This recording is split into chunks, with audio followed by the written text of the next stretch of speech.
Shalom, my friends. Shalom to all of you from all of me. I am Rabbi Sol Solomon, founder and spiritual leader of Temple Sons of Bitches in Great Neck, New York. And how thrilled and delighted I am to be here on this Shabbos morning, February 3rd, 2024, to chat with a very delightful, funny, quick, and sharp lady. I am also teasing this out a little bit because we invited her into the Zoom room, but we're waiting, and I hope we didn't lose her. Please come back if you went away. Now I have to vamp. Dum dum de dum de dum da dum ba dum da. Oh no, God, I can stop vamping. Ladies and gentlemen, coming into the neighborhood right this second, I admit, I'm sorry to say this, a non-Jewess. But she is a comedian, she is a ventriloquist, and she is going to be at the Soho Playhouse on Van Damme Street in Manhattan over the next couple of weeks doing her show. She is NINA CONTI. She has, what else can I tell you? You saw her on the HBO series Family Tree, which was directed by Christopher Guest. And now one of the producers, or the producer of her show off Broadway, is Michael McKean. He was Lenny from Lenny and Squiggy and Moish and Sal. And he was also in all those Christopher Guest films as well. So won't you please welcome to the neighborhood, NINA CONTI. Shalom, Nina. Hello, hi, how are you? I'm good. How are you? I'm good, thank you. Yes, very well. Because I got worried. I checked your Facebook page earlier in the week, and you had to cancel one of the shows this week. Are you feeling well? I am in recovery from a little up, but nothing too bad.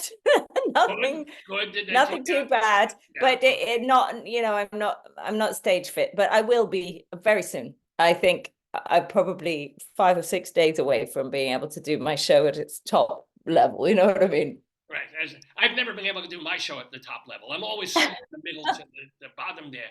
But you're feeling okay. It's just you need a couple. So it's a very frenetic show, and it takes loads of breath and running around and picking up cables, and I mean it's a real plate spinner. So yeah, I have to be well. So I had to postpone one show, which I hate doing. I loathe doing that, and I try never to do that, but I did have to lose one.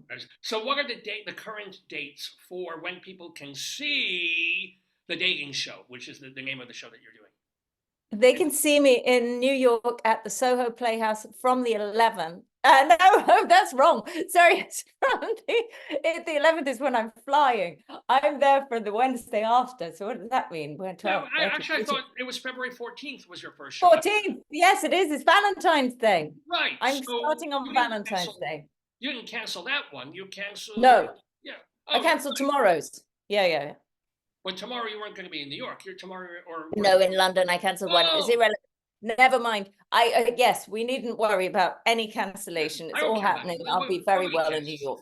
Yeah, nobody gives a crap about England. It's, you know, you were the enemy 250 years ago. You still sort of are. But anyway, and welcome to. So we generally know, those of us who know you from earlier years know that you generally have a monkey on your paw there. But this dating show, you don't have the monkey. You're doing so. I do. Oh yeah, I very much do. And I use the monkey and some masks, ventriloquist masks that I put on people. So it's a dating show. I mean, no one's actually coming out of it with a good date. They're more likely to leave having had a good laugh, hopefully. But the monkey interviews all the people in the audience and all of that sort of thing. And we and then we take people up. We only work with the willing. We avoid the overkeen, and that's how we kind of gather. That's how we get a sense of who the audience wants to see the most. Interesting. So, have you been doing this kind of the mask work with audience for how many? Since when? Since 19. It might be about 10 years. I used to use a stooge. I used to be very scared of any improvisation.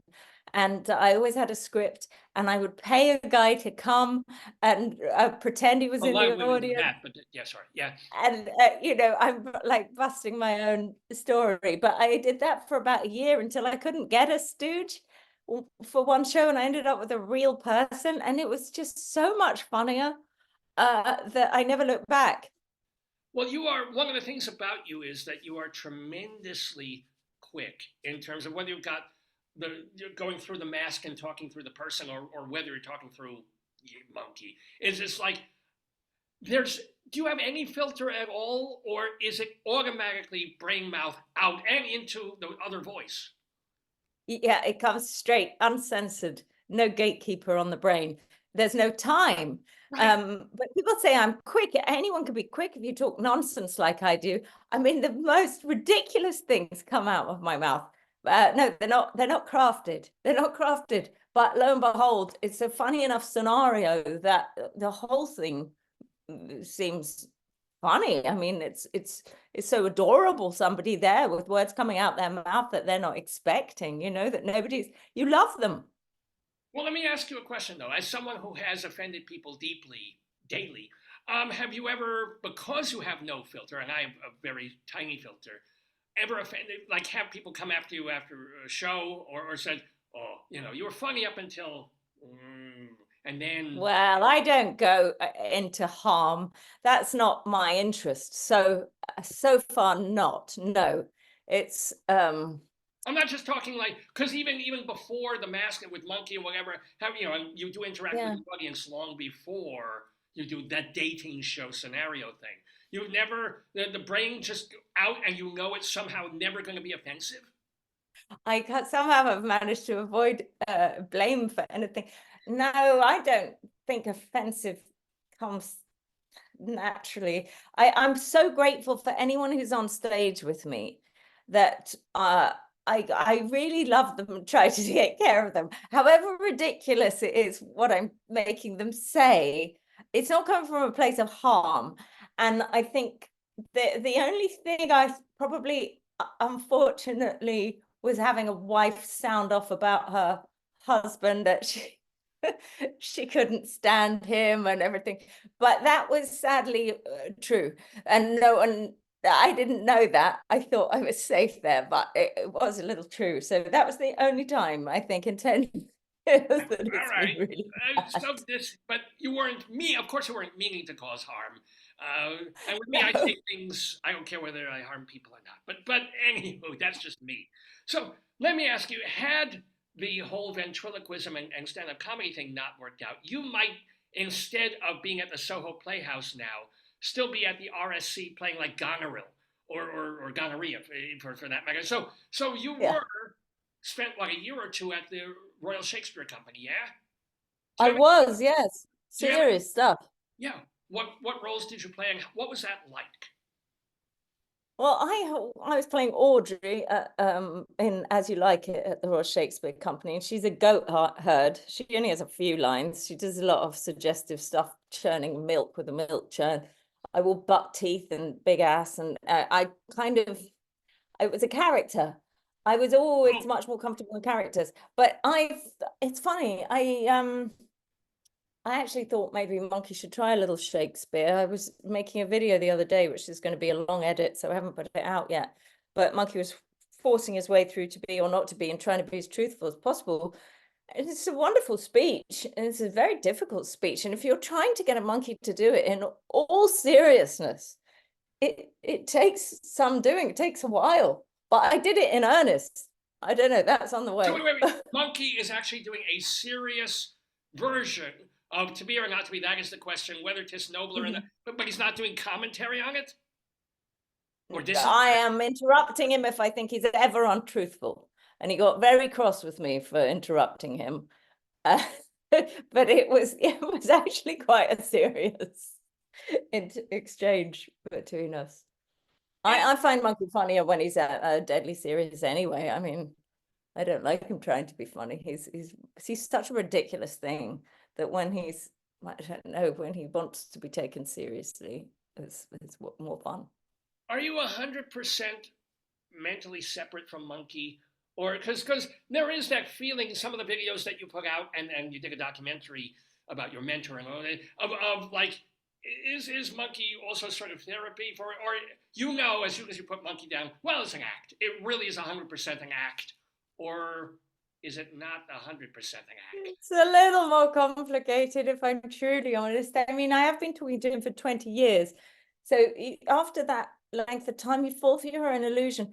Now, I don't think he's other than me. I don't think intellectually that he's real, or, you know, I don't put him down gently. I drop him, I throw him in a bag. I don't, you know, I'm whatever. He is an object. Yet you play guitar with his face. I've seen you do that. yes, I treat him very badly, like a kid would a favorite toy, but I wouldn't want somebody else to play their guitar with his face. Like a child, I suppose. I'd be a bit like, yeah, very funny. Can you give it back? I'm not funny about him, but can you give him back right now? Is a little bit how I feel. I get that. But after, when you're done with him, it's like, oh, show's over, going out to eat, throw him in a bag, boom, boom, boom. I'm Nina, totally 100% Nina. Not 2% of you is not in that bag, kind of, you know, like a Twilight Zone-y thing. No, not in the bag, not in the bag. In the mind, I can go to what would monkeys say, because often it's a bit sager than what Nina would come up with. So I do I turn a tiny corner and a neuron or two and try and get into what he would say, because it's a little bit like the higher mind or the lower. So when was the very first time, and I know we want to talk about the dating show and the people mask, but when people know you from Monkey, when did you first do the monkey puppet? First in private and then in public, where you brought him out? It was in the year 2000. I think, or maybe 1999. Actually, my first show was in the year 2000. This is the monkey here. Oh, I shouldn't show him without, you know, him being animate. But there were several of them. Well, I would hope so. I mean, if you treat him badly, you're going to need like 10 monkeys on back up. Kind of like Elmo puppets. Yeah. Back up. Yeah. So I had learned ventriloquism as a favor to a brilliant director, because he just thought I should give it a go. And I thought, please don't make me try that. I've never laughed at ventriloquism. Spooks me, and I find it like, I find it errant. You've just insulted Jeff Dunham. You've just insulted Fred Travelling. Who else? Okay. I mean, I really did. I really discovered it later that actually some ventriloquists have been brilliant, and I just didn't know them. But at the time, I thought, oh, so icky, ventriloquism. And then, but I gave it a go because I was a bit scared of this guy. So I gave it a go, and then I thought, well, maybe if I had that monkey that I just had lying around the house, I wonder if his mouth moves. It did move. I could get my hand up into his face if I pulled out all the stuffing. And turned his face to me and thought, good Lord, he's really looking at me. And then when I started doing the voice, it all felt like, well, actually, maybe there is something to be discovered here. It feels as if I'm able to think differently through him, which is refreshing, because I was an agonizer. Really? So yeah. He allows you to have, as we say, the non-filter, to just, it's like worrying, anxiety, is like, what he says is what you're really feeling immediately without having to go all Sturm und Drang on it. There is less anxiety, for sure, when the monkey is talking. And that is the weirdest thing. It must medically be very useful in some cases. I recommend it. What made the director think, because he might say, oh, you should do more comedy, or he might say, hey, learn a foreign language, or, you know, so that goes on your resume or something. What would make him know or think that you could which I can't. Yeah. Do you have any I think it was a reluctance to be myself, I suppose, on stage. I was always looking for a weird hat or a wig or false teeth, or there was something I was trying to disguise, and it might have been to do with that, I think. I'm glad he did, because it certainly wouldn't have occurred to me. What would I be doing? I mean, I'd be dressed to the nines still, hamming it up in the background of the RSC, not playing Juliet. No. Well, or as I said, maybe one of the three sisters, or one of the yeah. All three of them I could play now with puppets. Well, let me ask you. One of the things that Dave, the producer of this program, has mentioned is that when he was first wanting to be an actor and wanting to be a performer and things like that, one of his acting idols was seeing a PBS TV production of the great Alan Ayckbourn comedy, The Norman Conquests. And he just loved the guy playing Norman in this. Oh, my dad. Your father, Tom Conti. Hey, he's just, he wanted to be like Tom Conti. He wanted to do that role in the Norman Conquest. Seeing that, he was so wonderful in it. So first of all, and people might remember Tom Conti also from Shirley Valentine. He was in that movie, and he was in Oppenheimer. He played Einstein. That was his most recent. I haven't seen Oppenheimer, and I should, because he was Jewish. I don't know why I missed it. But so let me ask you, he was in Oppenheimer. How is he's in his 80s now, I assume. How's he doing? He's doing good. He's very, very well. I made a video with him just the other day where he taught Monkey and I to taught Monkey, my grammar. Oh, he'd be cross about that. To cook spaghetti napolitana. And yeah, he speaks to Monkey very, very normally. He doesn't question these days. Well, when you, oh, I'm sorry, but when you were thinking of becoming a actress or some kind of performer, was he one of those parents who said, "Oh, you must," or was he like, "No, get a real job"? What was his take? He always used to say, "I don't think anyone." I wouldn't suggest anyone, if they weren't good, should go into this business, but I think you're good. But I think he was being nice because I don't think I was very good. I think I was very self-conscious. So it was very kind of him to say that, or very, I don't know, maybe. Either way, whether he meant it or not, this is your daughter, you're going to tell her. Yeah. You can't say don't. I think it's wrong to say don't. I think parents should just say do. A lot. Well, I don't know. The parents of John Wayne Gacy, perhaps. Not. Oh, you're English. You will know who. Yeah, maybe. Did he have him? Who knows? Yeah. Now, and this is not fair because we think, oh, the celebrity, the famous person. How's your mom? Because he was married for, or is she? How's your mom? Before I say something. Very well. She's doing a show as well. It's a showbiz family like the Von Trapp. She's doing a show about Beryl Cook, the artist, in which she paints one of Beryl Cook's paintings as her whilst monologuing. Oh, this is in England somewhere. This is happening in England. Yeah, this will be this year. She's going to take that out. So at the moment, their house is full of the same painting. There's like 40 of the same painting because she's practicing the painting right now. Of this other this artist's style. It's like another Louise Nevelson. Right. Okay, I got it. That's good. So your parents are still both performing and performative, and obviously both very encouraging. But was it weird growing up? Everybody gets asked this, in sort of a show busy family. I mean, there's a story you told somewhere else about, oh, David Bowie came to dinner when you were that sort of thing. How much of that was there?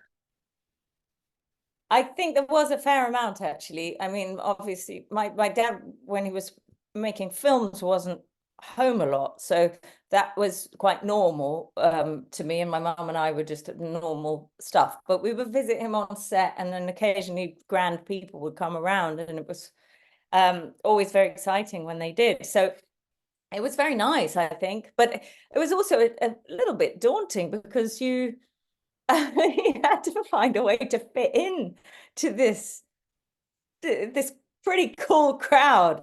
I mean, it took me a while to speak at a dinner party. I was just sort of wide up. I think you mentioned at one point you had this incredible crush on David Bowie. Yeah, I mean, who didn't? Yeah. But I mean, I loved his music, but physically, I like girls. But I don't believe you. Bowie, maybe, yeah, all right, maybe a little. You love him. But and being there, of course, I couldn't speak. It's like, oh my God, it's him, and you had that. Well, I was 8 or 9. I mean, my memory of it is probably a little bit fanciful anyway, but he, to me, seemed like a god. I mean, he had his blonde hair at the time. He was just a shining, beautiful. It was the thing white dude. What can I tell you? Do you have any other memories when you were younger or older of meeting people at the dinner table where we would go, oh yeah, A-list actor, like amazing. Yes, I do. I have one which I don't think I've ever talked about before, and it was John Candy came over, and he was so funny and so loud. He was John Candy. He wasn't being like a lesser version. It was the full John Candy, and he had made a bunny out of a serviette, and he was making it talk, and I'm a little bunny, and doing all this stuff. And he gave me $50 out of here, take $50. He was a really, like, it's just an enormous personality. And I laughed all night. I was maybe 11 for that one. I loved him. Oh my God. So, and was that just him, or was that like tons of cocaine you were in? No, I'm kidding. I doubt. I don't know what was going on. They were adults. I was a kid, but they were having a good time. Now, speaking of adults and kids, let's roll it forward a bit longer, because you have a kid, or is Yes. a person just becoming a teenager at this point. There was a picture behind your head. I wonder if that was a drawing from your the ink and charcoal, or is that you drawing? I can't. Yeah, there's some charcoal. Yeah, no, that's not a child's drawing. No, that's my partner. He drew that. We went to a portraiture seminar, and we gave it a go. Right. Oh, so I know you had a new partner, because you were, people know from the documentary that your mentor was like the first big love and stuff, and then you were married, then you have the kid, which is so. Yes. Let's stick with the kid first, and then we'll get to the partner person. So, and not only women get asked this question, but invariably women get asked is, what's it like having to be a performer and travel and schlep to like Soho, America, then back to Soho, London, while raising a teenage kid, or even younger? Yeah, well, I'm taking one of my boys with me to New York. I think it's a guilt-ridden a little bit. I mean, whatever you do, it's a bit guilt-ridden. The guilt doesn't serve you, though. I mean, you just have to keep it going. There are enough perks, I suppose, in the jobs that the kids don't resent that. I don't seem to resent my work or anything. You just get by. You hobble along. You borrow your mum whenever you can, and it's what it is. It's kind of an inexact science, but I found it manageable. Just. Awesome. I mean, is there co-parenting with the dad, who's also a writer and performer, kind of? Yeah, he's great. Yeah, he takes them too. So how did you meet your current? Was it through the dating game? Did you suddenly pull off the mask and say, "Hey, you," instead of putting your hand up a monkey's tush, put it up mine? I don't know what that means, but I know. I'm sorry. I know. We'll leave that. Should we leave a silence? A nice long silence for that one. No. Yeah. All right. So, but how did you meet your current beau, if you will? In the comedy world, he was one of the Pajama Men, the comedy double act, and I met him in Melbourne at the comedy festival, and I was giving him the Barry Award, which I'd won the previous year. So I met him on stage handing over an award. But was that named for Barry Humphries? Why was it the Barry Award, or I don't know what that Yes, it was actually. It was Barry Humphries. Cool. Yeah. Who just passed a couple of months ago. So as an Australian award for comedians, and as you're sort of passing down the award, and then you're like, hey, I'm giving you this, give me something else. So yay. How long have you been together? It was last year, right? 5 years now. Oh, McMuzzle McGlick. Listen, so are you living together? Is he in Australia? You're in UK, or? No, we live together. Yeah. McMuzzle McGlick. So can you know this person, or do you keep your personal life stumm, except for when the monkey doesn't, or that's... Yes, I don't talk about my personal life very much. No, it doesn't enter the show. No, the monkey and I sort of live in a different world when we're on stage. Sure. Absolutely. But let's talk about then in front of the camera, but also behind the camera, in terms of doing Family Tree, which is where I guess a lot of people in America would have first seen you. And it was created by Christopher Guest, directed by Christopher Guest, whom we know from Best in Show and from A Mighty Wind, which is one of the great comedy films of all time. And so do you have any stories of making Family Tree with this genius comedy director? Oh, he's so wonderful to work with. He gives you such a long leash to do whatever you want.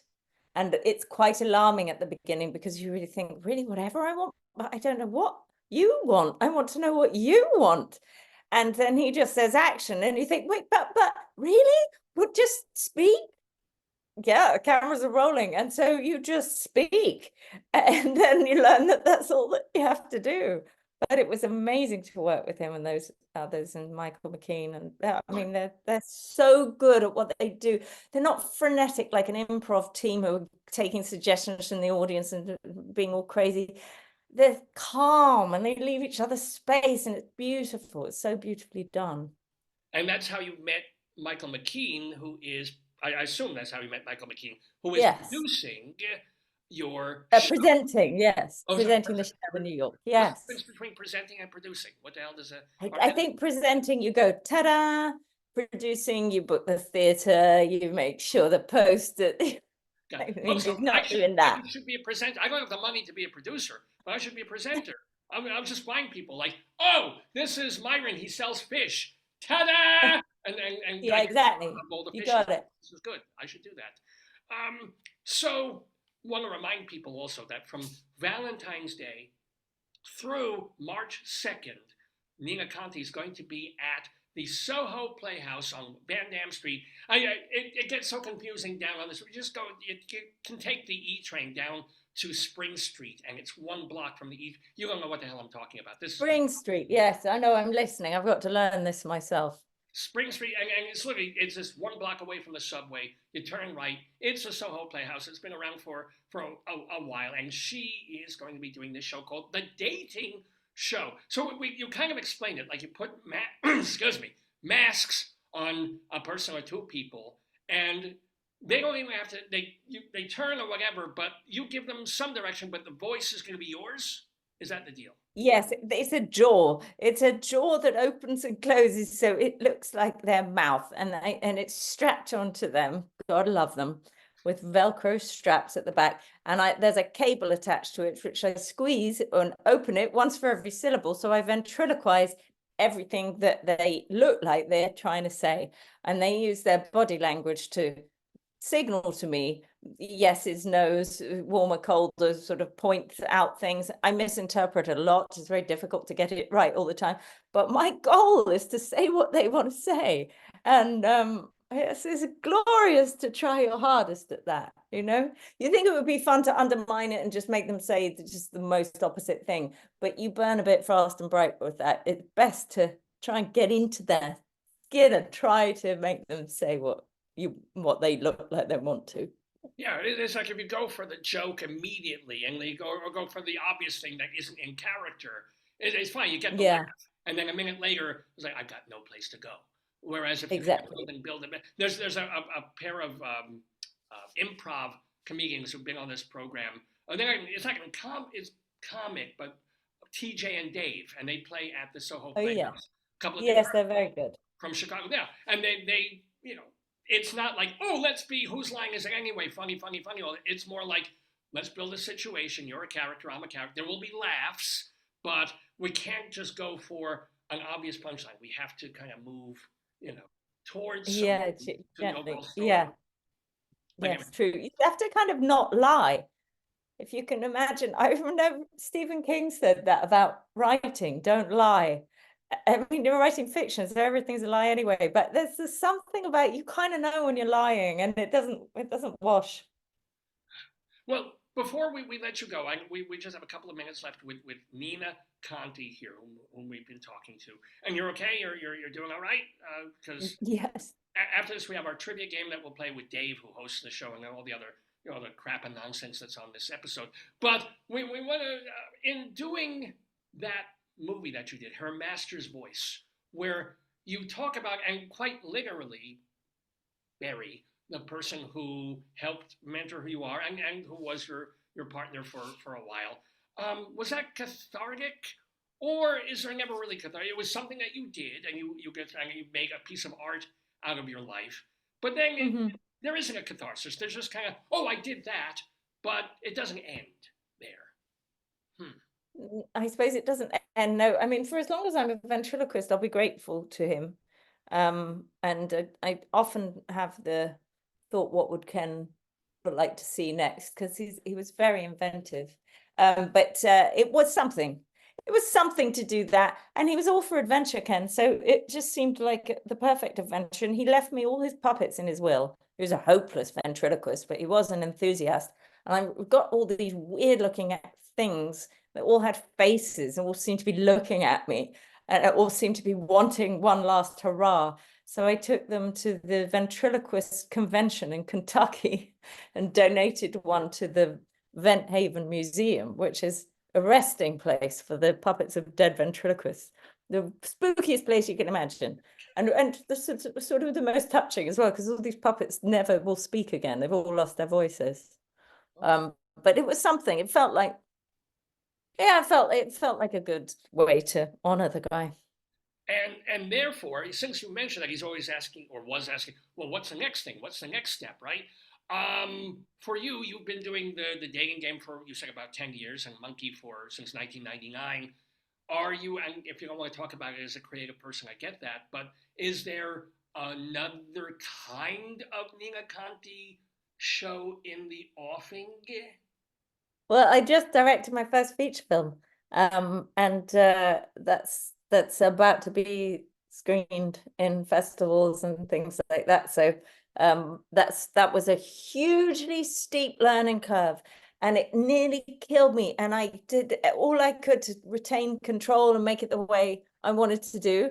And that was expensive and difficult and everything, but I did hold on to that, and I am thrilled with it. You finished it. It's just finishing. I finished it, and I like it, and I don't care if anyone doesn't now. I kind of like it. What is the title? What is it about? It's called Sunlight. It's a love story between a man and a woman who doesn't want to come out of a monkey suit. Me. And it's are you in it also? I'm in it. I did. I directed it, and I'm in it, and I was in a monkey suit too, so it was hot. Wow. But I wore my superhero. I was the monkey, and that was how I managed to do the whole thing. You again, wow. And this is going to be in festivals, and you're still submitting. This year it's traveling, yes. Oh my God. Yeah. So everybody be on the lookout, do your IMDb page and see when it comes to festivals in America Sunlight. and New York and places like that. Yes. Because we know England and Australia really don't count. We talk about them, but yeah, it's open somewhat. Ladies and gentlemen, we have had the delight of talking with Nina Conti. Everybody go see her at the Soho Playhouse off Broadway. It's over on Van Dam Street, and it's up here. It's not this week. You're going to wait until February 14th through March 2nd. So you have about 3 weeks to see her. Well, oh, yeah. English people, again, you don't count, but remember, there's no show tomorrow. If you got your tickets, just exchange them. She'll be back in a couple more days. But again, it is England, who cares? So, Nina, let me ask you, just of all the things that you have learned being on stage at the RSC, being the thing with whether in a monkey suit or holding a monkey costume or squeezing bulbs with masks that make the jaws move. So what is the one thing you've learned most about performance? It's so corny. I think it's love. I mean, I think you have to love the audience. That's what makes the laughter. That sounds super corny. But if you go there thinking, oh, they might not like me, oh, they're going to be horrible tonight, or any of that, it does not help. You have to care for them. I think that really, because if you're not caring for them, then it's about you. Then there's no point in doing it. I think you've got to kind of honor the people that found their coats and their parking spaces, whatever they did to get there. You got to honor it. Well, we honor Nina Conti, and we love Nina Conti for being with us in the neighborhood, and we wish you much, much great success with your movie, as well as with your stage show that's in New York and all over the place. And we thank you for being with us in the neighborhood, and shalom. You look like you've been through an ordeal here. You're just talking to me. I know that's a horrifying thing. No, I'm good. I'm smiling. I don't know what it seems like an ordeal. Thank you. No, sorry, no, I was just shifting my chair. No, I'm very, very happy. Thank you so much for having me. And I can't wait to come to New York. Cannot wait. Well, we can't wait to have you. Well, I'm in Baltimore, doesn't matter. But the people in New York are very, very happy and delighted to see you. And we love you in the neighborhood. Shalom, Nina. Thank you.